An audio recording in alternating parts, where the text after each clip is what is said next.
This episode of the Party Loaded podcast is proudly sponsored by Audible.com. Check out their awesome catalogue of audiobooks with over 180,000 titles to choose from. And be sure to grab a free audiobook on us and support the show by visiting audibletrial.com/endgame. Let's party.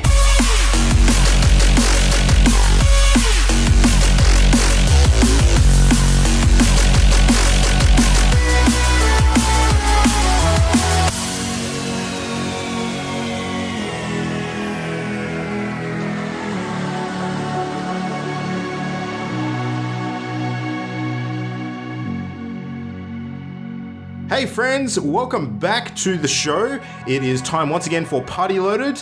It is episode 88 on the evening of Wednesday, the 26th of July. Thanks for coming back. Thanks for listening. Hope you're ready for a cracker because we've got lots of stuff to talk about tonight. And we're going to invite some people into the virtual room to do so. So welcome back, Mimo. You have returned. Hello. How's it going? Yeah, good. Lovely virtual room you have here. Yes, thank you very much. I fluff the cushions myself. I don't know So what you're saying is you're a fluffer. Sure. Oh, shots Sure. fired already. Ollie, welcome back. Hello. What's going on? I am admiring the curtains, if Mimo is admiring the cushions. All right, sure. You know, this reminds me actually of one of the scenes from Ready Player One, where they have like the virtual room that they do a bit of chatting and meeting in during that movie. I'm curious to see how that plays out when they release that film. Anyway, we also have Jam here. Welcome back, Jam. Yo. Welcome Hello. back. So, Welcome back, Luke. Thank you very much. Yeah. Thank you very much. So, Take a seat in this virtual chair I designed. okay, you go. I'll take a seat. Oh, good crap. Mimo, you How cut the far can we virtual take leg this off the virtual virtual chair. room gag, I wonder? Yeah. Too far. No It's further, already please. too far. All right, anyway. So, cool. We are all back to chat about stuffs. It's been a couple of weeks since we've had, 3 weeks since we've had the whole crew together. So we've had a couple of absences. Mimo, you got to do a bit of jet setting and work stuff. So have you had any chance to relax in the last couple of weeks? Or has it been go, go, go? What's going Not on? at all. No. My only relaxed time we will talk about in what we have been playing section, but no, not at all. It is a roller coaster in Mimo Land. No, that's cool. It always seems to be about this time of year where, things just get a bit nuts during, and it's probably not a terrible time either because it's still one of the quietest times of the year for video games. So, we've True. been joking about dry July and we've had, it has been a reasonably dry month for releases, but we've had, a bit of stuff going on that we've at least been able to talk about. Not to mention when we all seem to come together and start playing the same thing at the same time and get all crazy like... which we'll talk We about are pretty later. cool like that. It's been a good week. But anyway, before we talk about that, we do have some other games we've been mucking around with to chat about. And Jam, I'd like to invite you first to partake in a bit of discussion with moi about our efforts immediately after we finished last week's episode, because we both jumped immediately in to playing some Destiny beta when we finished recording last week. So We did. yeah, we had some local friends that we jumped in with and ran the new strike, which is part of the beta, the Inverted Spire, I think it was called. Yes, So, that was yeah. fun. Now that we actually got a decent time to sink into that and get a real good feel for the beta, what were your revised thoughts on that? Like, how did you find it? I really enjoyed the strike. It's the kind of thing that I always love Destiny for, apart from the free roaming. The competitive stuff, not so much. That's just not my thing. And I was terrible. So bad. But the strike was really fun. And I found it hilarious that we jumped in with a new friend and we smashed it. Yeah, we did When, really well. The other group we were online with was in Struggle Town trying to beat the boss. That was kind of cool. And they were like a bunch of Destiny vets as well, so I was pretty happy with that. No, I think we were really lucky and bold in our strategy against the boss dude at the end. But also, did we have one of each class when we went in? I think so, because Yeah. I was playing Warlock, you had a Hunter, I had a hunter. and we yeah. definitely had a Titan in there as well. So Yeah. I think we had a duplicate Hunter, maybe. I think that helped. Yeah. In that instance, although I hear running it with two Titans is also really good because you're just tanking it up. But it was funny. I was hanging back looking at the scenery, and there was one point where you and the other guy just went blindly jumped off something and fell to your doom. Yeah. We almost wiped right there and then. That Oh, it was was hilarious. terrible. It was the one thing I loved about this strike. Like, it was called the inverted spire, and I think it's because, like, most of it, it's like you're jumping down from level to level, and jumping in Destiny is massive. Like, you're not doing little hops downstairs. Like, these are huge floating platforms that, you know, take up a significant portion of the map. So often you're diving off an edge and just thinking, holy shit, I hope there's actually something below me. Yeah, you shouldn't do that. You shouldn't do that at all. Yeah. You should look first. Well, you do have a double jump ability, so, you know, you're not always going to fall straight down. Yeah. It was quite funny with the enemies that had the cleavers because our friend got wiped by one of them very quickly early on. And I was sarcastically, you know, making a joke about, you know, oh, so you didn't think the cleavers were tough or something. And then I just ran straight into one later on and insta-died. But yeah, it was a good challenge. It wasn't easy. I really liked the difficulty level. But once I'd completed it, switched it off, didn't turn it back on. I'm just not interested in competitive. It didn't have any free roaming for me to do.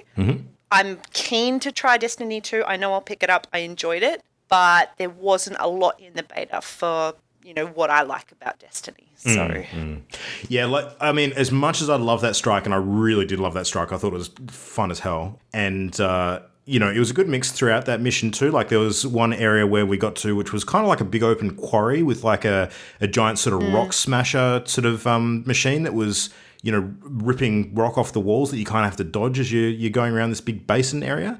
And that was a good mix, like that in amongst sort of shooting enemies. And when you finally get up to the boss area, you're sort of shooting the dude and he's electrifying the floor, and then the floor turns to lava, and then the floor disappears and you fly down through to another layer. And we were listening to the other group going, the floor is lava! And we just thought they were messing around. Oh, no. It turns I totally thought they were just digging with us, but no, they were right. That was hilarious. That was good. Like, and man, I loved all of that. It was really cool. Like, Destiny strikes, you know, continue to have some, you know, extremely inventive design. It's not just, you know, fight wave after wave of dude. You know, it was a good mix. It's a nice mini raid. So like, totally, yeah. Good fun, challenging, and it's fun to cooperate effectively. But I will say, like, along the lines of where you probably landed, doing those sorts of missions without the gear sort of drop payoff at the end and the progression as a, you know, a bit of a carrot on the stick, it doesn't feel quite as cool. Yeah. So that's exactly, like, there was nothing was going to persist if I tried it again. It would be to get gear to be perhaps a little more competitive in the PvP, and because that didn't interest me, I didn't care about getting the gear. So yeah, exactly. But yeah, very beautiful. Looks absolutely stunning on my PS4 Pro and my beautiful big 4K TV. I'm in love. I think that's why I was hanging back from you guys walking through the strike. I was just like, oh, that's pretty. Yeah. The world feels a lot more level design. The world feels a lot more lived in than it did previously, I thought. Yeah. Yeah. Which is good. And the intro mission's still cool. I mean, I ended up doing it 3 times. I made one of each class. And I did I skipped all of the story bits and just went and smashed through it, but it was still fun playing through the tower. Yeah. And seeing the wreck that it became. And that first moment where you actually get joined up with other random players to try and defend it. Just neat. Did you notice that other players were dropping into your mission as well? Like when that's what I meant. That the moment that happened, not the it's NPCs. like, oh yes. Yeah, it was really cool. Yeah, no, that was awesome. The bit that I really struggled with during that mission, and there's been a little bit of controversy about this online as well, was like, Ollie and Mimo, just to describe this to you so you sort of get a bit of a vision, there's only really one boss fight in the opening sort of cinematic mission, which sort of is the story device for the beta, which, you know, I assume will be the opening story for the main game when it launches. It's the one that you would have seen a little bit of in the E3 footage, where you're basically getting up onto the ship, the flagship of the invading force, and trying to take it out and, you know, meet the big dude who's leading the army. But instead of having a traditional boss on this mission, the boss is basically like the ship has like an inner. Was it like a teleport, like a shield generator jam, or was it the engine? It was one of the two. I can't remember, but things are spinning to power something, and you gotta stop it. And it's like a big honey stirrer. Spinning to power something. Yeah, you basically drop down into a giant turbine, essentially, and you're trying to dodge the sort of the prongs of the turbine, and you're shooting out like the whirring fans down below. Spinning things. Yeah, exactly. Like basically to malfunction the whole thing. But the catch that I found, the catch that I found is that once you kill these fans and actually take them out and the thing stops spinning, I think you're actually supposed to use one of the prongs that stops spinning as the way to get up onto a higher platform. No, mate, you jump. Yeah, well, see, I wasn't able to make it with my basic jump. Like, I couldn't actually clear the distance. Shit. I played each character. Get You good, just jump. son. Anyway, what I heard. apparently I I just was heard not get alone. good. There were a bunch of other people having problems with the same thing. So, Well, I mean, you know, put them Jam all in the says get good L2P. Yeah. no, you can set your jump up 3 different ways, I think, for each class. yeah, if you got it from memory. I don't know what mine was set to though. I just jumped and got there. Is that like the school of funny walks? Like you get to choose what your jump looks like? Or it's is like, it so the hunter you can put points into your triple- jump? How does this work? Kind of like The that. hunter can like have 2 big double jumps or 3 shorter triple jump like setup or Oh, a it's jump like and a tag glide tree. or something. The warlock can jump and blip in the direction that they're facing, so they can Ooh. like teleport short distances, like that sort of thing. And Okay. the Titan is the worst jumper because it's the big tank, but he can still make That it. makes sense. She can still make it. Titan It's like was a that she, I sail think. cat. Yeah, exactly. That's what I'm picturing Luke doing right now. No, I couldn't get the blip working, but yeah. Anyway. It was funny because Luke was working through the intro mission for the first time, you know, absorbing everything and watching all the cutscenes, and I'd already done it once, so I just smashed through with 2 other characters while he was doing that, and I was like, come on, let's go. Let's do this right. Yeah. I did want to stop and watch, though. It was all pretty good to Oh, look it's at. epic Yeah. the first time through, yeah. Yeah, that was good. So yeah, super excited about that game. Looking forward to actually playing it properly with progression. I think the beta's definitely whet my appetite. I'm with you, Jam. I don't think multiplayer is going to be the huge appeal for me as usual. I think we've been a bit spoiled with Overwatch in that respect, and I kind of Also, like that I'm not style very more. good. Yeah, well, that too. Yeah, it is pretty competitive, yeah. But, if you don't want to be competitive sort of shooting each other to death, there's other games that we can focus our time on. And, yeah. Oh, some of us. Well, I mean, we should probably start off with you and Mimo, because you sort of kicked off with this one again. So, jumped on for a bit more Sky Factory, starting with Sky Factory 2. How did you We both go with that? continued. Yeah. We continued our world. Mimo took us into the Stone Age. Yeah. That was cool. Well, we had a couple of falters. Like I built it incorrectly a couple of times. Learning process. I didn't know what the hell you were doing. I just thought it looked cool. Jen was like, I didn't help at all. It sure looks pretty. I was building trees. Yeah, I was building a smeltery. And so I was like looking up all of like the books and learning all of the things and making the grout or the I am grout, as Sky Factory 2 refers to it, and all of that sort of stuff. But yeah, it was fun. Once we figured out cobblestone, that was it. Everything flowed from there, except for the lava.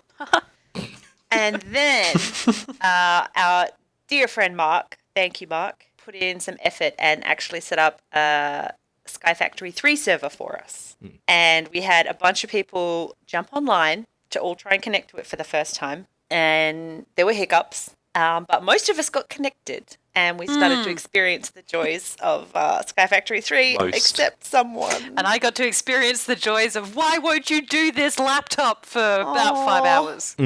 Saturday night. That Yeah. was so sad. It was a real bummer, I got to say. I felt super guilty hopping on, and then, you not being able to connect up to that point. I was just like, you and Jan were having such fun before, and now I feel like I've just jumped on and supplanted you because your computer can't keep up.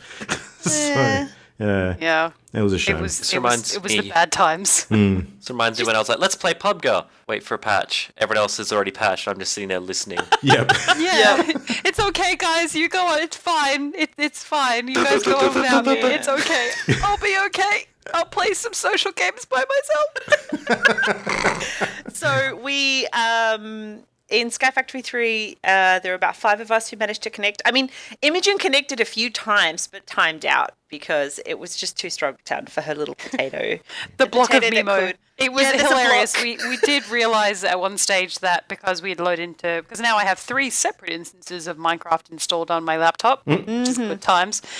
that all of my settings were like set to like fancy and like super great and 120 FPS, which I don't think my laptop could even conceive. I don't know if Minecraft can even conceive that. But despite not being able to play with Memo, we did manage to have some fun. Sorry. Oh. So much fun. Mark It's decided to extraordinary. experiment with this little function on one of the mods called Lucky Blocks. And Ollie, I'm sure you're familiar with this. So, Yeah, I know these. So do you want to just quickly explain for the audience what God. Lucky Blocks are and what they do? So lucky blocks are essentially a block you place down and they have an RNG in them. And so you have three types. You have unlucky blocks, which is what they sound like, lucky blocks and very lucky blocks. And when you break these blocks, they will spawn various items. Now sometimes this is cool. You just be like, I get a bunch of multicolored sheep, or I get a well and I can throw a little nugget in and make a wish. Sometimes you get an amazing sword. Other times you get trapped in an iron cage and an anvil drops on your head. Or you spawn a giant zombie giant and you're like, oh, this is unideal. Or like a ring of creepers. So it makes things very interesting, which I can only imagine in a precarious skyland like you guys have. Yeah. With not a lot of places to run to or safe places to test. Certainly interesting. Do you want to take a Wait guess? until you find out what they spawned. Do you want to take a guess at what Mark accidentally spawned with his first Lucky Block? Is it the giant zombie? No, I wish it was that. Much worse? He spawned a Wither Boss. Oh! Villager with a boss, with villager Oh my. heads. Yep.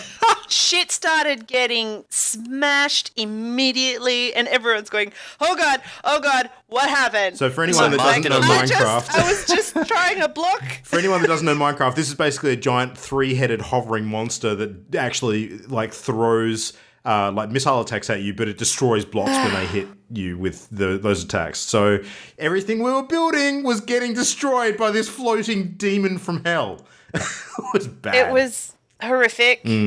And he jumped into creative mode to go and take it out because everything was, getting destroyed. I was Just that sad. cut off there. Everything was, Yeah. 1,000-yard stare at It that was point. horrid. So Ollie, as you may imagine, at this point, I was feeling reasonably vindicated from my previous. No, the instant because that it someone happened, Luke else was, did it. well, Yeah, exactly. Yeah, Luke was like, well, it's not as bad. You know, it's definitely worse than what I did. But like, no. Hell no. We will not forget you spawning Never an ender forget. dragon Never into forget. the overworld. Anyway. Deliberately. Yeah. Yeah, okay. Yeah. Fair enough. I did it deliberately. All right. Yeah, so once we'd recovered from that, it's a lot of fun. I jumped on a little bit earlier today, and I'm learning that you can actually like deliberately spawn the animals you want with bait and manage to grow proper grass, punch it down, and pick up seeds for new plants that I've never seen. I've got barley plants growing and corn and hemp. Like, it's just, there is so much that I don't know yet. And you have a rabbit with a top hat smoking a pipe. I put Which down a little We're just bait like for a you rabbit. put it in our chat. I was like, that's super cute. And also, I'm sorry. yeah. Sorry. Why can't I play the game with the rabbits wearing the top I was hats? celebrating Ugh. the cuteness, and then I went, uh-oh. You're like, this is so cute. Oh shit! I inadvertently rubbed this in me. Maybe another 8 hours of troubleshooting. Oh hell no! I am not even attempting. So I spent 5 hours doing it on Saturday, and then I was like, I woke up on Sunday. I was like, I'll do a couple of things, and I did a fresh install, like from scratch. Did everything again. It still didn't work. So yeah. So in total, about 8 hours. So instead, Mimo acquire new PC operation has begun. Oh yes, it has. I'm gonna build a beast. I'm super excited. It'll be glorious. And then by then, we figure we'll have learned how Sky Factory works. We'll understand some of the automation bits and pieces, and then we'll But start then a they'll new be world. bored of it and Possibly just with move on. teams. Yeah, you're gonna go in and like they're gonna be like creating worlds or something already, and I don't know what I'm gonna contribute at that stage. but Punch trees. Sure. Yeah, Punch trees. I'll do the leaf thing, guys. It's cool. It's cool. I'll do that. Oh, whatever new hotness we're playing at that point, at least you'll be able to jump on and keep up. It'll be good. You'll probably actually be playing stuff that some of us won't be able to handle eventually, so it'll be fun.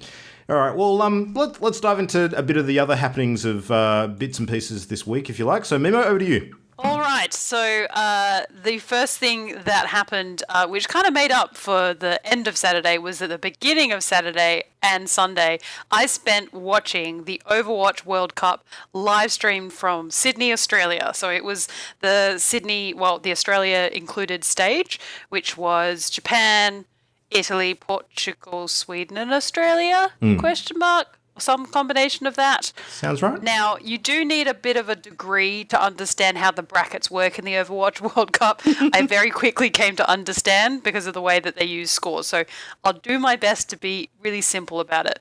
But in short, what ended up happening was on Sunday morning, whilst my computer was reinstalling Sky Factory 3 for the billionth time, I watched on our live free-to-air TV Overwatch esports, and I felt super excited because the world was getting to experience it.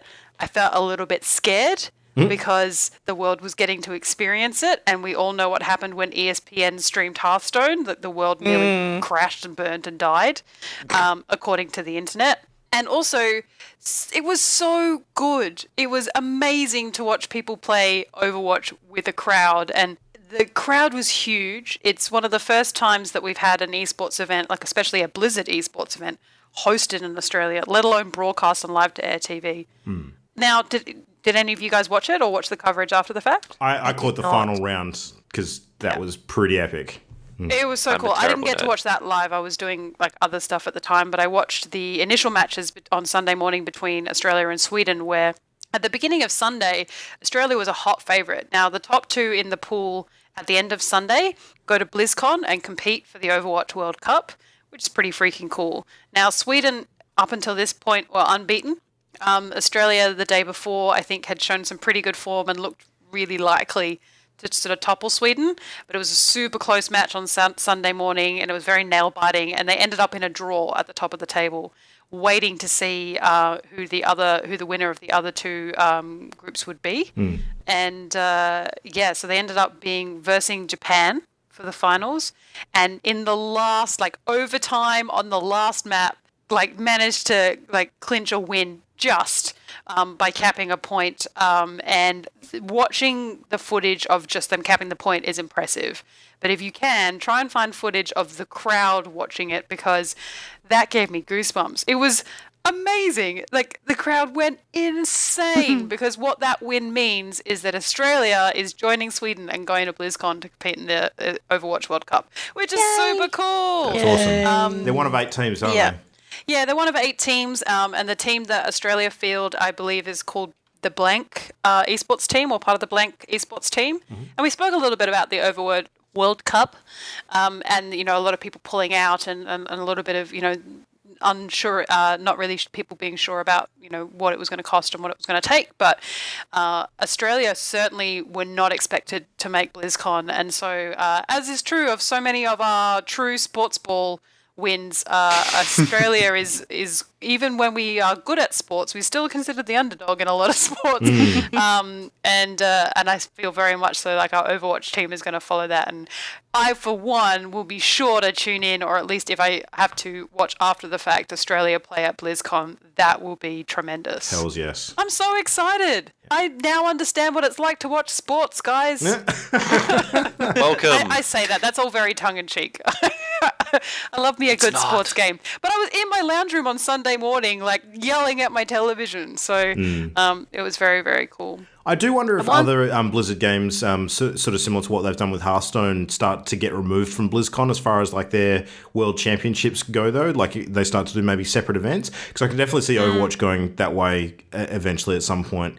Because they maybe want to just have separate events. Yeah. Maybe they just want to have double down on the focus on it, as opposed to trying to cram it in on the stage real estate that they've got shared with all the other games during BlizzCon. So I don't know. Yeah, I think they would plan. They definitely still. It makes sense to have those things at BlizzCon and have the finals, but maybe they'll just be. Probably with the growth of the interest in this esport, probably some form of stadium during BlizzCon weekend, much like you see a lot of external events happening at places like SDCC and those types of things. So I think it'll still happen on or around BlizzCon week or weekend, and but because that's where everybody comes to see things that are Blizzard. So they've got a real captive global audience there. So it makes sense for a World Cup to be when everyone in the world is at a Blizzard event. So they would be a bit silly, I think, to remove it too much. But it's certainly a big draw card. If anyone who's listening to this is going to BlizzCon, take me with you. I think it's the weekend after PAX this year, isn't it? Yeah, it's not the same one. I think we've got a bit of separation, which is cool because then we can actually watch the thing from the comfort of our own homes. Actually tune in, yeah. Super pumped, very excited. Now, speaking of super pumped, everyone, and I listened to the last week's episode, you guys were talking about the Pokemon Go, the raids, and, all of this rumor around legendaries being released around the Pokemon Go festival. But I understand that didn't go so well. No, well, from the epic wins of the Overwatch World Finals to the epic fails of the Pokemon Go Fest, you might as well have called it the Pokemon Stop Fest because the game basically stopped. People were not happy. Oh, dear. Yeah, so... Oh, no. Oh, man. Ruh-roh. It was bad. It was held in Chicago. So the idea was that Niantic and, Niantic CEO John Hankey were down sort of there actually holding like a big public event where they were launching the legendaries for the first time and having a whole bunch of sort of special themed sort of events on within the game, like, special bonuses that if you, fulfill certain conditions. It was, I think it was a bit of a global thing as far as the questing goes, but it's just sort of, launched at and centered around that event. But this is the kind of thing that a lot of people actually traveled for. Like, people put the time and effort and money in to actually attend this thing. It was a paid entry too. I mean, it wasn't terribly expensive. It was only like a $20 US wristband to get into the thing. But that's not, counting the actual time and effort to get there. But it went down like a absolute Hindenburg. It was a disaster. Niantic have sort of been saying since the event took place, they're absolutely horrified how things went down. And it seemed to be an absolute clusterfuck of several different things, like one being that the mobile carriers in the area just couldn't handle the traffic. Another one being that there was some bugs with some of the content that they were pushing out. But you can actually catch some video montages of how the whole thing went down online, and it is an absolute cringe fest. Like, if I was there and I'd gone out of my way to actually, attend the event and I couldn't even play the game, I'd be standing there just going, what the fucking fuck? It's the whole point of the thing. So, yeah, people were not happy when the hosts were up on stage sort of giving presentations and trying to giddy the audience up. People were screaming out, we can't play, and just booing them off. And there was one point where one of the female presenters actually got a bottle pegged at her, which I think is absolutely unacceptable. I don't care how shut off you are with, lack of service for your game. That kind of thing's just not on. But, and honestly, the hosts of the event, there was, I don't know the names of any of them. I do think that a couple of them were perhaps YouTube personalities. So the main lady who sort of was doing the presenting and sort of bringing up the other three guests who are sort of meant to represent each of the main factions for Pokemon Go, they all did a really, really good job. Like, don't get me wrong, they were a bit cringeworthy in the way they presented, their, over-the-top enthusiasm for the game, but they held it together in the face of overwhelming criticism, and you got to give them props for that. But yeah, no, John Hankey actually got up on stage at one point and tried to address the concerns. Didn't go down well. People still booed him off, and yeah, man, it was not a high moment in the life of that game. But I got to say, this stuff reminds me of what happened when it first launched. So haven't they got a handle on this yet? It seems that, maybe the game hasn't actually gotten more stable in the last year. It's just been a case of less people in concentrated masses playing it than what happened when it first launched. So maybe the issues have been a little bit hiding under the surface in the meantime until they got put to the test again. Yeah, I know that the appearance of legendaries at gyms for raids or something. I don't know. I've not kept up with the Pokemon Go news, but what I have kept up with is that there is photos starting to circulate around Twitter of the hype happening again. You're seeing big groups of people staring at their phones, standing in the middle of a park, which is either Pokemon Go or some sort of new cult that we're not in on, which could be also Pokemon Go. Column A, column B. Yeah, exactly. Yeah, so there are 2 legendaries available in the game now, I believe. They've just made Articuno available, which is the frost bird that is the one from our clan. What was our one again? Team Mystic? Yeah, that's the one.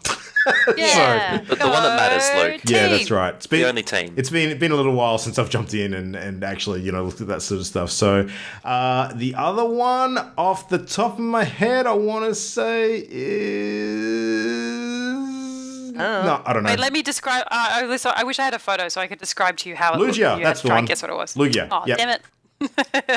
Giant weird dragon-looking bird thing. So there you go. If you're playing Pokemon Go, you can go out and get legendaries, and the other two legendary birds will be available soon. So Oh, it's the come at me, bro dinosaur. Okay. It's all That of its description. pictures are like its wings in like a comment, like the anteater come at me, bro meme. Yeah, that's what it looks like to me. yeah. Okay. Well, in some other news, PUBG have announced that next week we're going to get some new vanity items in the game, which is kind of cool. They look really good too. Yeah, I am very they're vain, so it's inspired fair. by Battle Royale, the Japanese film, and I'm looking forward to hopefully dressing up in like the power suit, the lilac skirt and business jacket thing. It'd be badass running around with my AK and that on. Doesn't that then get replaced if you put on like a tactical vest or something though? Doesn't that just Yeah, I'm then go intrigued away? to see how they'll interact, I actually. think the vest sits on top. Now, the interesting thing with these vanity item drops is there's going to be a 3-crate system.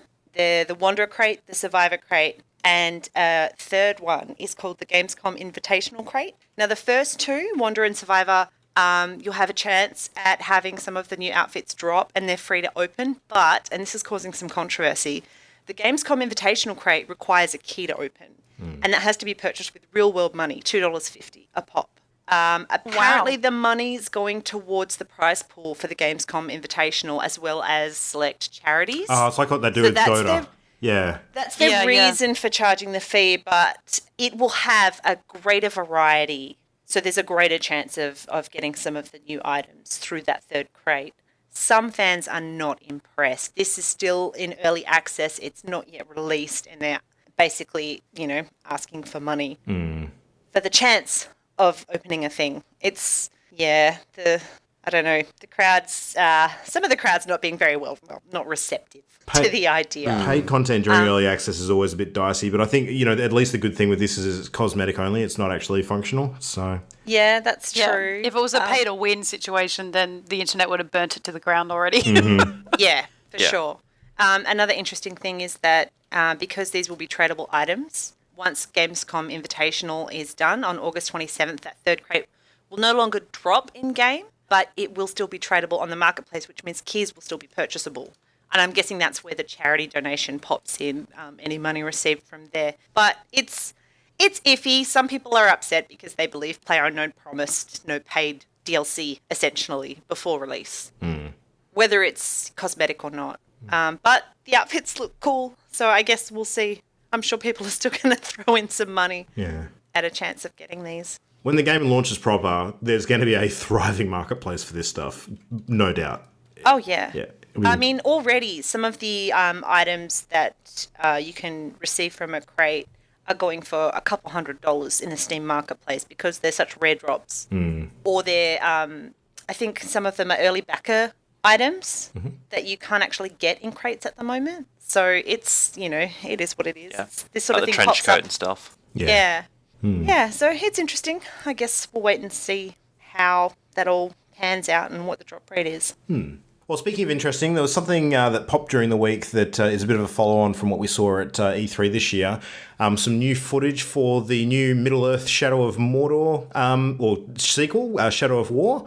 So there's a trailer that has been revealed, which is basically introducing Shelob, the giant spider from the Lord of the Rings trilogy. It was Two Towers and Return of the King specifically where she showed up, I think. Did she show up in Two Towers? I'm sure she did towards the end. Yeah. I think it was just the briefest, oh no, something spooky in the cave. Maybe it was Return of the King because she was like the opening act of that movie. Yeah, I'm pretty sure it was that. So anyway, people who know Lord of the Rings will recognize her. Giant, demon spider creature, ties up Frodo, yada yada. So in Shadow of War... Spoilers! Yeah, well, I'm not going to give a crap about spoiling Lord of the Rings at this point. That is Come on. super old. Yeah. Spoilers. Yeah. There is a, point of, cooldown on this kind of thing. Come on. But Shelob, if you know the Middle-earth lore, is actually a spirit. So it looks like the way they're actually portraying her in this game is that she can assume spider form, but also is like this wispy wraith woman as well, where she actually interacts with the main character. So that's kind of cool. Like, it actually adds a bit of a twist on the way the story for this is going to play out, because it seems like she actually plays quite a significant role in what's going to happen with the narrative. So if you're keen on Shadow of War, I highly recommend you have a look around for the Shelob trailer, because it gives you a little bit more information about where the story for this game is going to sit, and there's a little bit more in-game footage as well, so you can whet your appetite with that until it comes out. Set for release on the 10th of October for PS4, PC and Xbox One, and of course it is going to support the PS4 Pro and Xbox One X running in 4K if you have the gear to do that. So yeah, looking good. I'm disappointed it was there's the no more second Bruce. movie. Yeah, so she appeared in the second movie, so that is, a very long, drawn-out spoiler there, if that was a spoiler for you. Something we are very excited about, we will move on to now, and that is, previously on this show, we've had V from Stirfire Studio on twice, and we've had Matt on from Stirfire as well.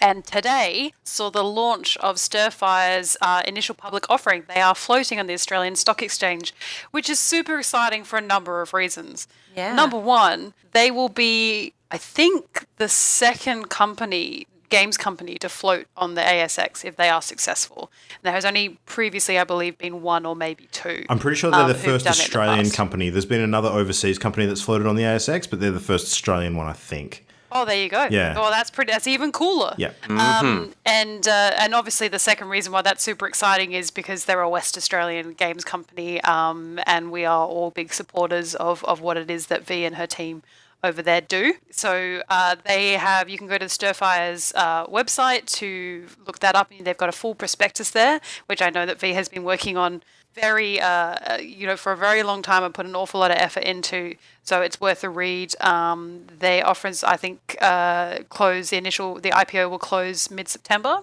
I believe, and they're hoping to raise $7 million or $5 million, so there's a sort of upper cap of $7 million, but what they're expecting is hopefully the $5 million. If they can do it, there is some really big things to come from Stirfire. It will be a huge boost, and it will also be a great case study for others to float on the ASX and really start proving to our government that without their investment, they're already making and attracting quite a lot of investment, and that it might be worth their time actually getting off their butts and doing something about it. So we're super proud of them. So I do encourage you guys to look up Stirfire prospectus or Stirfire IPO. If you Google either of those things or visit Stirfire's website, then you will be able to find out all of that information. Yeah. Investing in shares is always a calculated thing. You invest in what you can afford, and you do your research before you jump in and take the risk. But at the end of the day, I think to break this down, if you enjoy games that come out of Australia, like whether you live here or not, and you would actually like to own a piece of games development in Australia, you should get on board and check this out. Yeah. Because it is a very rare opportunity. Yeah. Yeah, and if you can't, because not everyone's in a situation where they can invest or they want to give back, what you can do is look up Stirfire on their social media, on their Facebook. I believe MCV Pacific have done an article as well today about their launch, and what you can do is share that article around and talk about it and, use in your conversation. I think that will be a huge help as well. Signal boost them as much as they can. Maybe what we can do is share on our Facebook page and our Twitter as well, if we haven't already today, and get some more views of that prospectus, because you never know whose desk that's going to fall on and what that might mean for them and their launch. But we'll keep everything crossed in the meantime, and we wish them the best of luck. It's not an easy process to go through, especially when you're breaking ground, so to speak, in terms of what you're trying to achieve. So we will have more on that, no doubt, as the process happens. Information has been one thing that this week has been very heavy on, and the major reason for that is also this week we got the Digital Australia 2018 report done by IGEA, which gives us an insight into not just gamers, but Australian gamers, which I don't know if you realise how rare it is, but we have a lot of snapshots about how and why people play games sort of globally, but in terms of Australia, this is really the be all and end all report that comes out. It gets released, I think, every couple of years, or they're doing the research. That sounds right. It was done with over 1,200 households, which meant that around 3,000 individuals did this survey. And there's some really cool little bits of data that came out of it. Namely, the thing that shocked me the most was that the average daily total play time for Australian gamers is 89 minutes, which is a lot. That's my average per day. Hearthstone time. That is a lot, though. Yeah, it is a lot. And I think what it is accumulation of casual gameplay, and also, if they ask you how much you play in a week, for example, you might say that you play 10 hours, but majority of that is on weekends, but it gets averaged out over the days and things like that. It does change male or female, so the average for males was 98 minutes per day, and the average for females was 77 minutes per day. And of those, 46% of game players in this study are female. So that's pretty big, considering, and that's why their large contribution to that sort of 89-minute stat comes from. There's also some really cool stuff in here around parents and video games.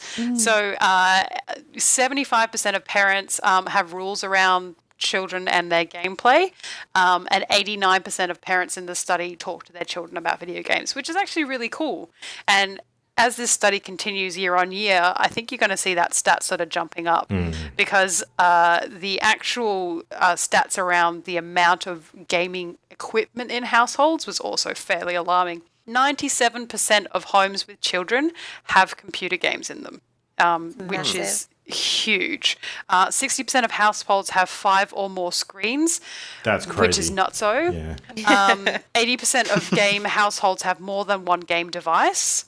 So, 80%. To be honest, if you've already got one, then you probably also have an iPad, which is considered as a casual gaming device. So that wasn't too surprising.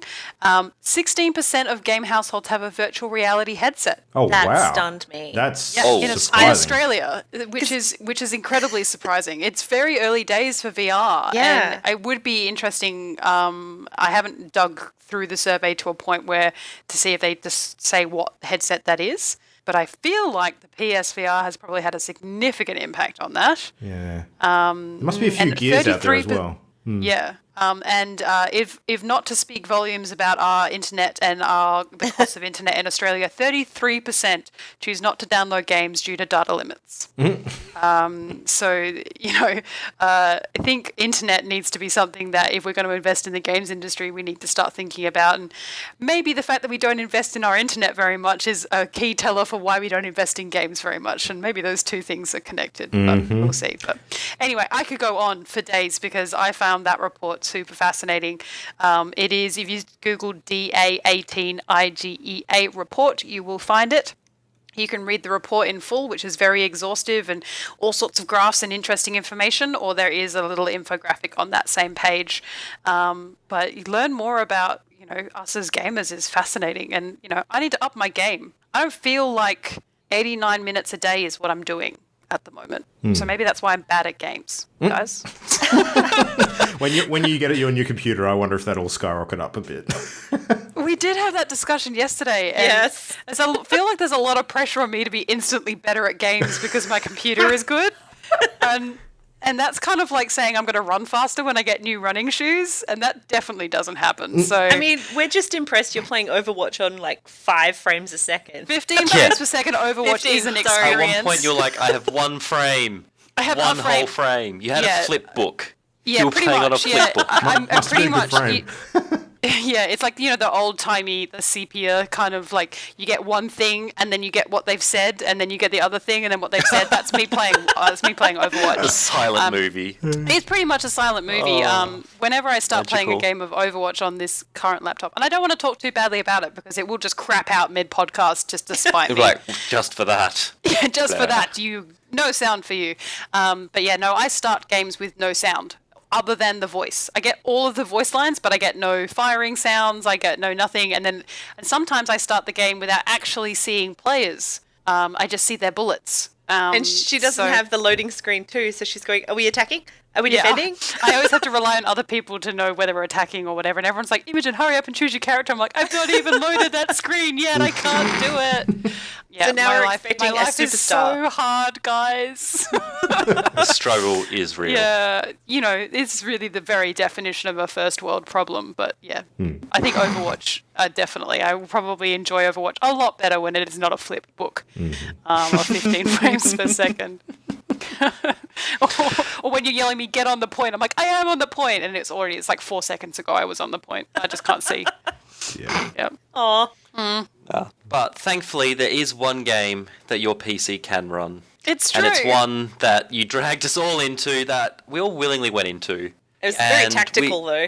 It was very clever. Can't run Minecraft. Let's run this one instead. Yeah. Well, the way that it and actually again- happened was on Sunday when I couldn't load it. Jam was like, well, I'll jump on after lunch. And I was like, okay, cool. And I was looking through Steam and I was like, I wanted to play Sky Factory 3. I've got the new game Buzz. And I was like, so Jam, I found this game. I've been looking at it for a while. Maybe we could play it and then we could play it all together. And very quickly grew to a lot of people. And that game we are talking about is Northgard. Yeah. So it kind of snowballed from there. Last night I think we had see what 7. you did there. That's awesome. Oh, God. Sorry. Wasn't intentional, but I'll take it. So for those of you that have been living under a bit of a rock, Northgard is one of those hot newish, not actually that new, just a hot indie title. Early access that's- game. Early access, I should say. That is a Viking, Nordic themed RTS. Not Yeah. hex-based is the word I'm looking for, but the map is in slices. It's tiled, I guess, is the Yeah. word I'm looking Segment. for. Zones. Segments Yeah. is a good zones. I think quadrants. segments is probably better. Yeah. Segments. So the map is divided into segments, so it's not quite like hex-based or anything like that, but it's not free roam RTS. So Yeah. The best way I heard it described was if civilization. Oh, no, I've forgotten what it was. I would say if Civ meets Civilization, early Age of Warcraft. Empires Yeah, if Civilization and Age of Empires had a baby, it would be Northgard. with Vikings. Yeah. Yeah. Yeah. Had a Viking baby, that's right. Yeah. Oh, see, that was a So- great quote that came from the Steam reviews that I just stuffed up. But there we go. There you go. Got there Thanks, in the end. Steam. Speaking Yeah. of Steam, that's the place you get it from. So it's on Steam at the moment. With 25% off at $14.99 US. So it is available on Steam. They just put a new clan in, which is really cool. They just updated it. It is early access. It's been early access from 23rd of Feb this year when it came out.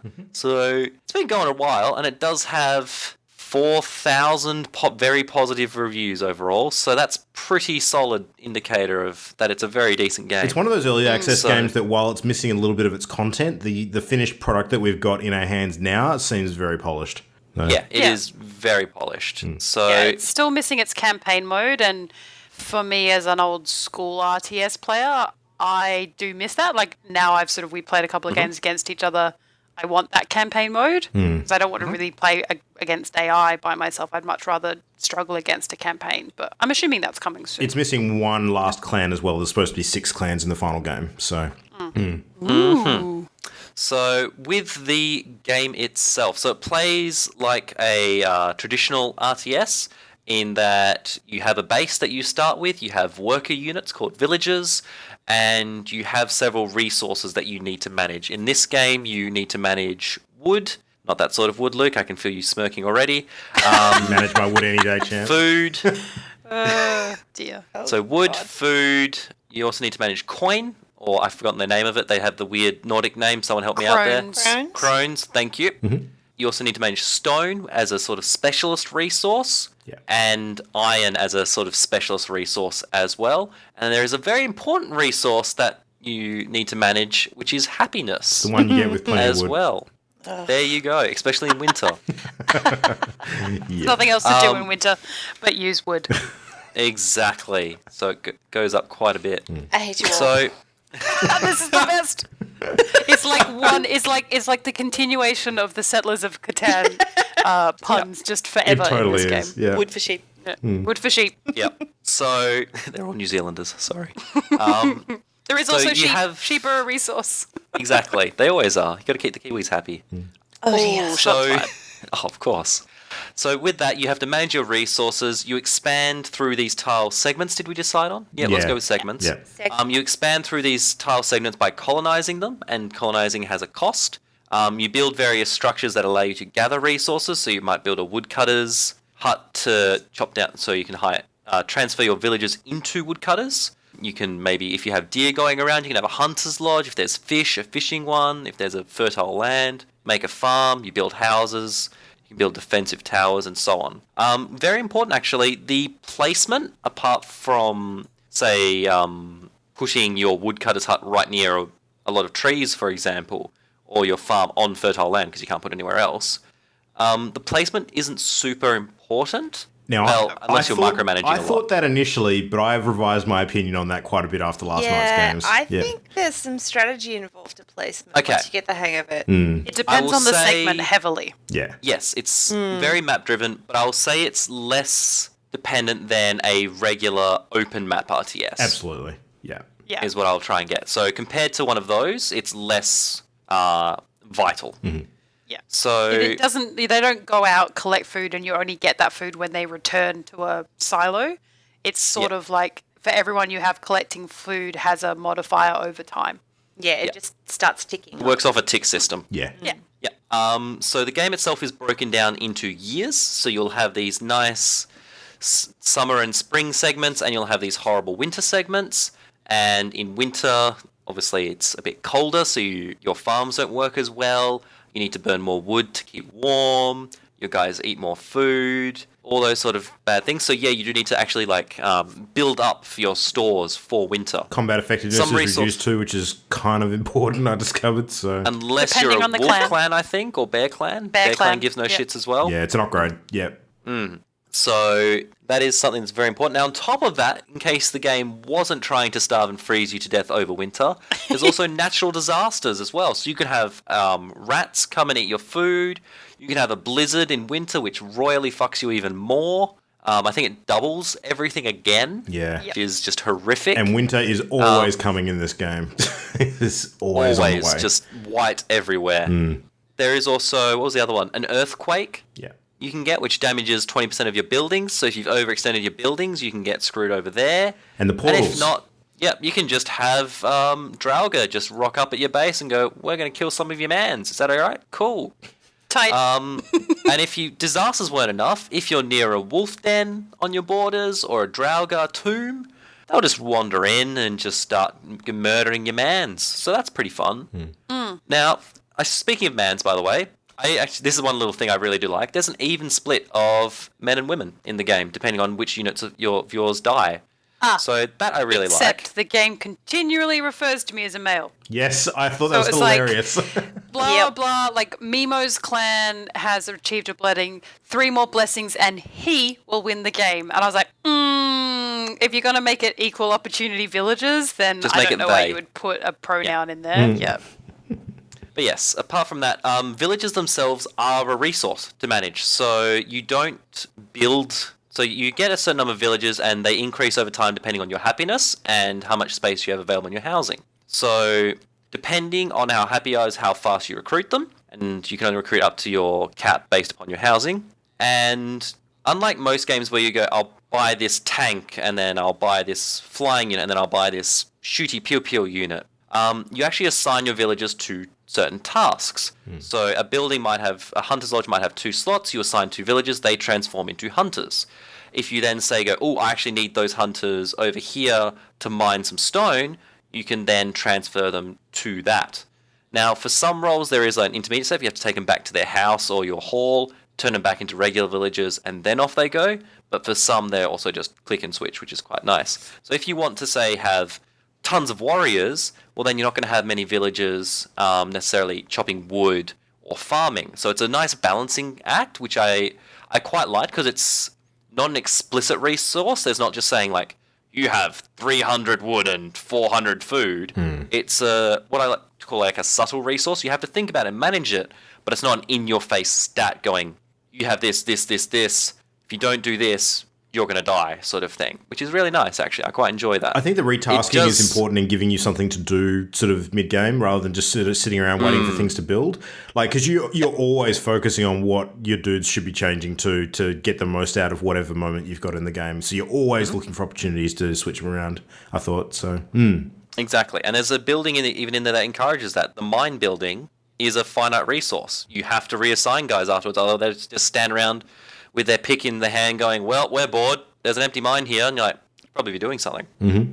So that's quite nice. So shall we move on to the clans? yeah. Jam, what's your favourite clan? Oh, Jesus. Go. Put you on the spot.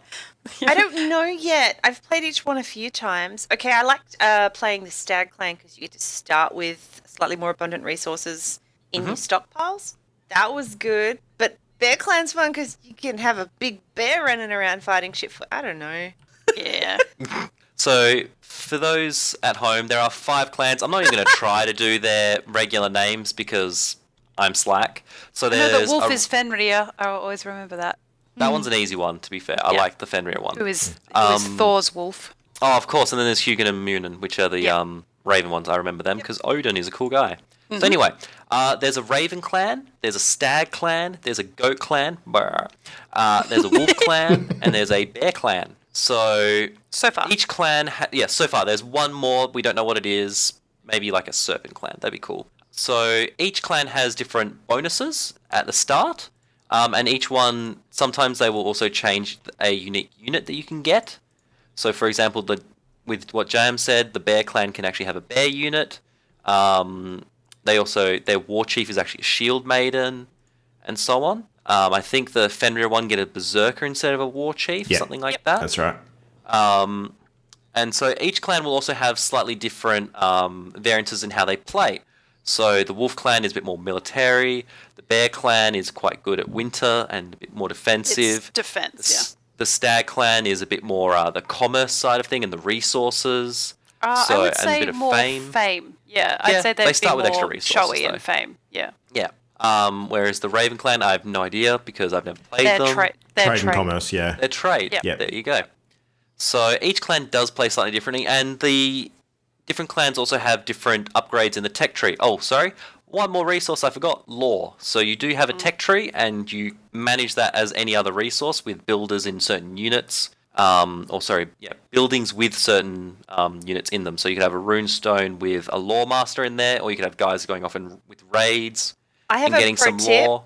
regarding lore. If you have the Steam FPS overlay, as I do, it will hide behind it, and you will not know it's there for a while. This is why I failed so badly in my first game. It took half of the game for me to find the lore tree.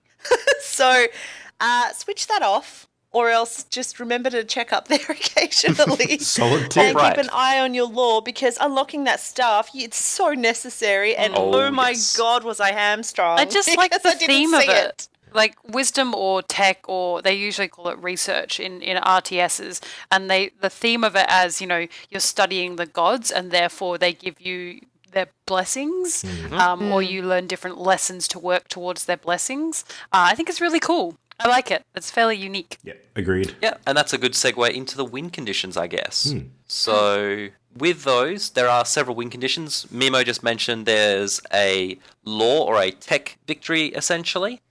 There is a domination one, which is just murder everybody. Smash. There is a fame one, so you become the most famous clan in the land. Just with the domination victory, I think that you only have to kill 3 other clans, even in larger games. I could be wrong about that, but I'm pretty sure there's a limit on it. I think it's 3. Yeah. Yep, 0 of 3 clans defeated. So, there's domination, wisdom, then there is fame, so become the most famous one. You need a certain number of territories, I believe, for that one, and then a certain number of fame, and you need to build a building. Trade, where you need to have a certain amount of money and having traded a certain amount of money and have a certain number of merchants. And then there's 2 which are map specific, I believe. Yeah. So there's one which is Helheim, where you have to control this gate and there's lots of Valkyries defending it and you have to murder them and control it for a month. And the other one is the giant world tree, Yggdrasil, I want to say it is. I think you nailed it. Good job. Yeah, that's exactly how you pronounce it. Good job. Yay! Being a nerd helps. So yeah, if you control them, and they are not always on the map. So with the map itself, the map is randomly generated, I think, or it's at least a decent selection of maps, and they all have certain features in them. With those maps in particular, they have things like swamp tiles, which are hard to build on, forests, which give you more wood, fertile land features, those horrible wolf dens, and so on. And then you can also have things like tombs, which will have like gold and stone or knowledge in them. And then you'll have things like monuments to the gods, which you can study and get the gods' blessings more, because you can have 3 lore masters working on them as opposed to 1 or 2 on the smaller sites. Yeah. Which makes a lot of sense. You have a monument to the gods are going to pay more attention to you. I quite like that. Yeah, it's also that's what ties into to get Yggdrasil, which is, for those following along at home who know their Norse lore, is, do you guys know the story of Yggdrasil? No. It's the tree of life. So that's why you have to spend so much food to colonize it. Ah. Yep. Yeah. There you go. So it is thematic. It's pretty. They have really nailed, like, subtly tying in actual Norse mythology into it. So it's pretty cool. I like it. So yes, we have those various gameplay elements, which are quite cool. I've only won so far with a tech victory in single player and a domination one in multiplayer that I helped with. I wasn't the main force behind it, but I helped. Have you guys done any of the other victories yet? I've won once with a team by capturing Yggdrasil. And the other victory that we got, I think, was from a Fame victory? Question mark? Yeah, that was with Jason. Yeah, that sounds about right. Yeah, that was Fame. Yeah. I don't know what happened in that game because I got like 90% carried. So. Yeah. No, that was a Yggdrasil capture as well. Oh, was it? Okay, cool. Yeah. I know I did one Yggdrasil capture because there was one game where I just had a ridiculous amount of food, so I got in there and snatched it up pretty quickly. So, yeah. Oh, sorry, no, your win last night was trade. Oh, was it? Okay. Yeah, that sounds Yeah, right. You got a trade win. Yeah, There you go. The one that you got carried in, I think, was a Yggdrasil victory. No, that was the one I actually contributed. That was the first game. The Yggdrasil one was Yeah, the one where I together, actually yeah. carried probably more than the other way around because I had all the food. Oh, that's right. Yeah. I remember that. Yeah, go. Maybe you've won more than 2 times. Don't know. Entirely possible. So yes, I guess there's something we should mention on is the we may have mentioned the theme a little bit here, and you may have noticed it as we've reviewed this game. It is slightly Nordic and Viking themed. So I just keep on thinking of all my dudes as Slightly. Starks. Pretty much for the entire game. yes, everyone is from up north. So Well, Ollie, the other night when you attacked my territory, and then we were sort of cooling it for a while, and then I eventually came back and started smashing you while you were getting attacked from down below too. At that point, I was just like, yes, the North remembers. Oh, God. were you Wolf Clan very conveniently as well at that point? Yeah, I was, yeah. Perfect. Yeah. Nailed it. It's a really neat little game, and for early access, I mean, I played 18 hours since Sunday afternoon. Wow. Or something ridiculous, and it's Wednesday today. I think we've all played every night, haven't we?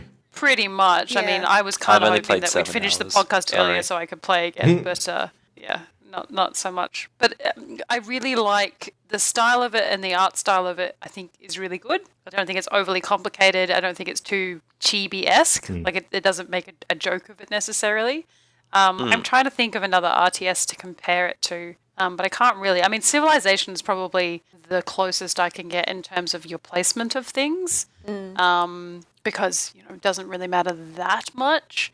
Your defense towers, if they're in a segment, will just defend the whole segment. You don't have to be on the edge, even though we keep putting them on the edge. They can be anywhere. And I learned very late last night that it was a bad idea to put them on the edge, because it just means that you can very quickly get to them and attack them before I even realize you're in my territory. Yeah. You actually want them on the inner edge of your territory. Yeah, you want them on the inner edge so that they're firing the most as they're running towards them.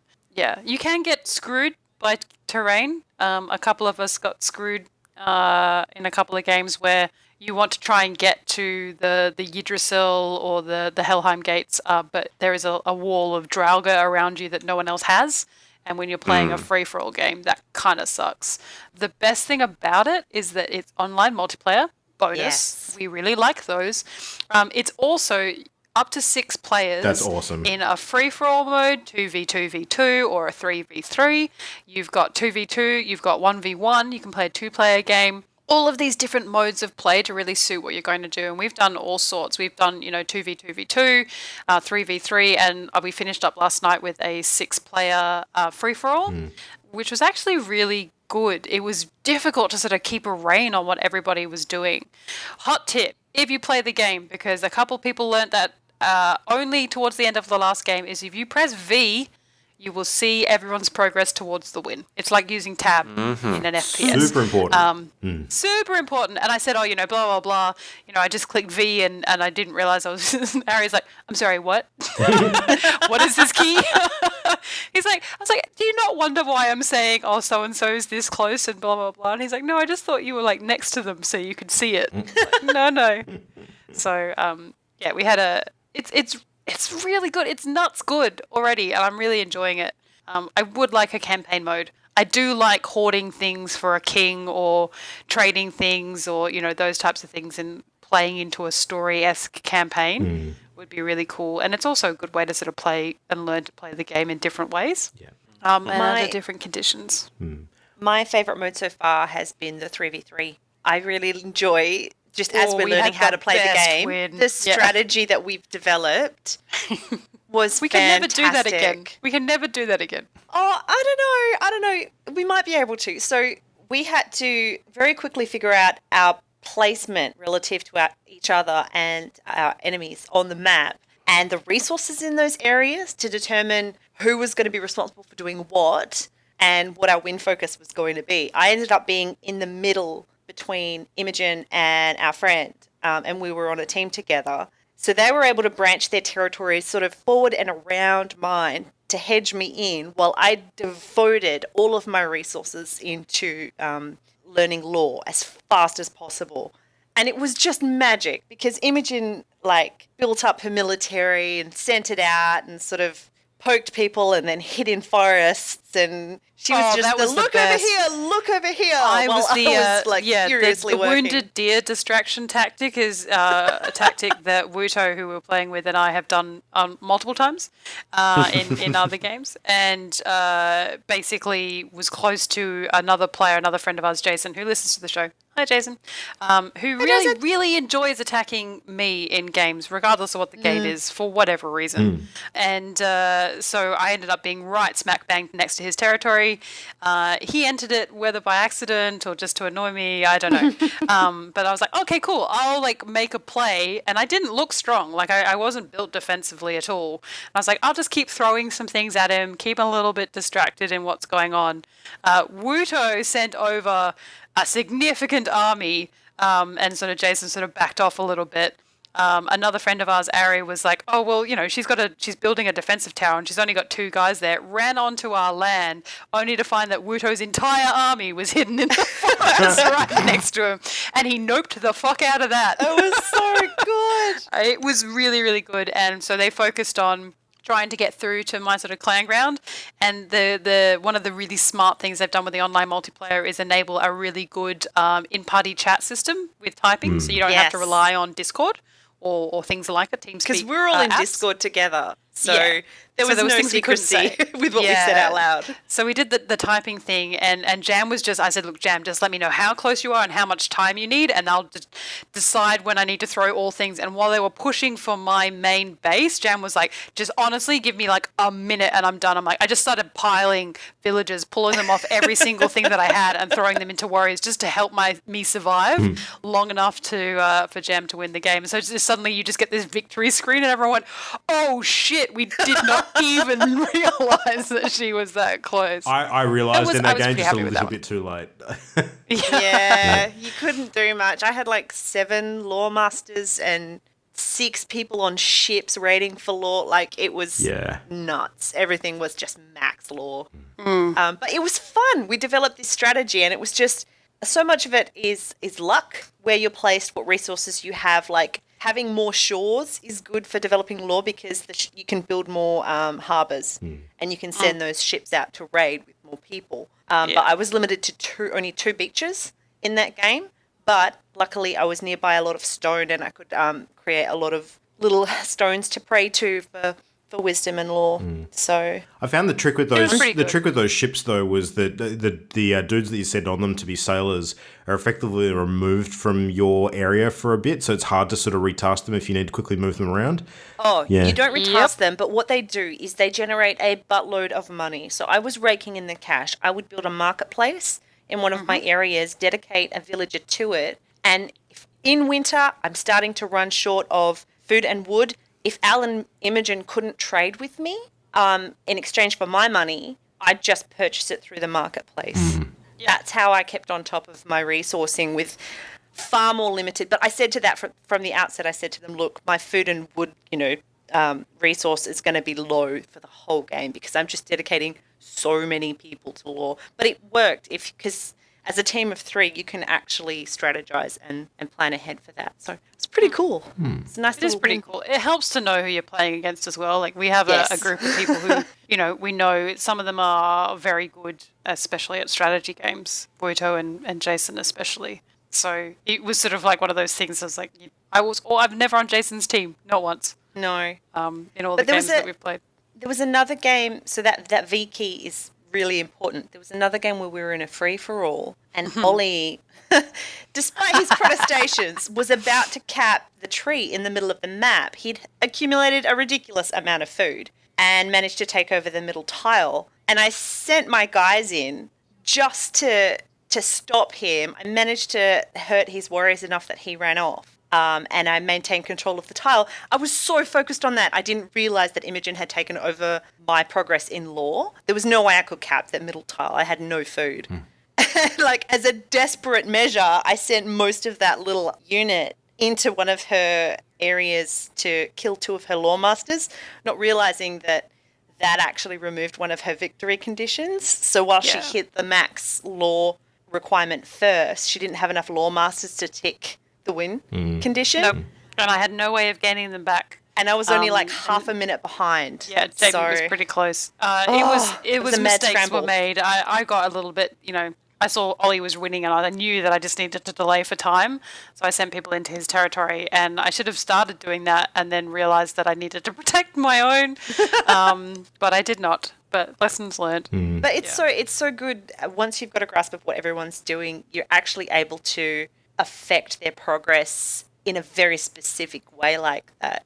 It's really neat. It's a lot harder to do when it's in teams because it's just hard to know what everyone's doing all at once. But Yeah. Yeah, the disruption Such a strategy good is game. real for sure. Yeah, Yeah. there's no tutorial, but the game is quite explicit in what it's telling you at the beginning of every game regardless. There is still things I'm learning. Like I only learned in our last game last night that I can only trade wood with one person unless I have more than one trading post, which I did not realise. And it was only because I was playing the Raven clan, so I was concentrating on trade that I kept reading it. And people kept going, oh, like when I was changing things, I'm like, why are they saying, oh, I'm still trading them wood? I thought they were saying, oh, because I was then trading it with somebody else and they weren't getting all of it. And then I figured out very quickly that you can only have one trade route for wood, one trade route for food, one for stone, and one for iron. So I did not win that game. Wait, you can have from one trading post. You can have multiple trade routes if they're different materials. Materials, yes, but you Really? can't trade. You can't trade I wood. didn't know that. You can't trade wood with 3 people. You can only trade wood with one person, but you can trade food with one person and wood with another. Yep, that sounds right. Okay, I'm learning. I'll tell you one thing I love about this game. Like, I really enjoy playing Civ. Like, Jam and I especially have had some really fun Civ games over the last, quarter or so since Civ 6 came out. But the problem that we always run into with it is that it's such a massive game that unless you really confine like the sort of era that you're going to play in and set like a cap on the number of turns, you just don't get that far. But with Northgard, it's a very finite win condition, area of map to advance on and sort of time that you spend playing. Like a game, I think just about all the game modes that we've done so far, the game length has typically been around 90 minutes. So it's been like It's it's ideal. like the same length of time we'd sink into a game of Armello, essentially. So transferring from that, it's a good block of time to sit down and bash out a game without thinking you're going to be on there all night, and you can get a second one or even a third one in as we did last night. So yeah, it's a much better chunk of time, I felt, and having an endpoint, it adds a bit more strategy and a bit more fun, I think. So yeah. Big fan. All right, so we'll wrap up, I guess, with our very succinct final thoughts. So, Mimo, in 6 words, no, there's only 5 clans. 5 words, sum up your thoughts on the game. Really good game, do play. Jam. Ditto. Spared 4 words, I like it. Efficient. Luke. The North remembers, motherfucker. Brilliant. All right, so Northgard, buy it on Steam. It's on sale. Yes, it's $20 normally, US. Yep. $14.99 at the moment. Available on Steam for the digi downloads. It is still early access, so if you do find anything is like, this isn't working, then let them know. But for being in early access, it's very polished for what it is. And they're making constant improvements to it. Like, I mean, we were just about to start a game when they added the Bear Clan, and then there was another update the next That was day. hilarious. So, that was hilarious. But yeah, so and overwhelmingly, when I sold this game to Jam, I said, look, it's early access, but it's online multiplayer, so that cancels that out. I said, and on top of that, it's overwhelming reviews. And one of the reviews is the fact that the developer is still active and is still building on the game. So sometimes early access, they sort of release the early access and you don't hear anything for months at a time, whereas this is actually, they're quite active and they're listening to feedback. So all big wins in my book for an early access. And we have friends convincing friends of friends. It's every day a couple of new people seem to be picking it up in our extended group. It's Our group has superior that's happiness, how so they're much- generating more players every hour. Yeah. But it's appealing. It's appealing to the vast majority of our group, which speaks, so Yeah, we've got much some- to how good it is already and how enjoyable it is to play multiplayer. Yeah. Yeah, RTS is an RTS that runs on all machines as well, because we have a couple of people that we play games with who are in the same boat as me. They do not have super machines. And an RTS like this, that is this polish that you can play on a potato, is very attractive as a prospect for a game. Yeah. Nice. Do All right. play. Cool. There you Good go. job. It is a very, very pretty game too. So, happy to keep an eye on that one. So, yeah, we've had a good episode tonight. It is time to wrap things up and turn in before winter arrives. So, what's everyone looking forward to over the next week or so? We've got Party Game of the Month, of course, next week. We're going to be all hopping on and chatting about Cluster Truck, which should be a whole bunch of shenanigans. So, going to get some more games of that in during the week. Yeah. I keep saying it, but I'm going to finish Persona 5. I've made progress since last we spoke. What is There this are madness? any number of times where I was like, surely the game's about to end. It keeps going. It's amazing. For those listening at home who know the game, who have played it, I am at Christmas Eve. Ooh. So you understand where I'm at. So fantastic. Nice. I've got some Little Nightmares DLC that I've just discovered, so I'll be tiddling this one off, which will be quite good. That'll be quite fun. Ollie, would you be keen during the week to have a bit of a look at Pyre with me, perhaps? Is that something that's on your radar? What is Pyre? I would need to look at it first to know if I'm interested. All right, I'll chat to you about it offline because I don't want to go into the time of explaining it right now. I will YouTube a trailer Yep. while we wrap up the episode. Sweet. All right. And Mima, how about you? Whatever I have the time to play. Actually, I'm just more excited about IRL games. We're playing D&D, I think, this Friday. So Yep. I'm actually Yay. more pumped about that than I am about video games. I want to leave the house. That's not for work, jeez. Nice. All right. Well, thanks everybody for listening. Hope you've enjoyed the show as usual. Hit us up at all the usual places. So mail@partyloaded.com. Search for us on Facebook. We're on Twitter @partyloadedshow. You can find our shows on iTunes. And of course, all of our content goes up as well on our YouTube channel, which is youtube.com/channelendgame. We will be back for another helping in around 7 days. So have fun this week. Enjoy your gaming. And we will catch you then. Bye, friends. Bye-bye. The Party Loaded podcast is a Channel Endgame production. For this and more great gaming content, bookmark channelendgame.com.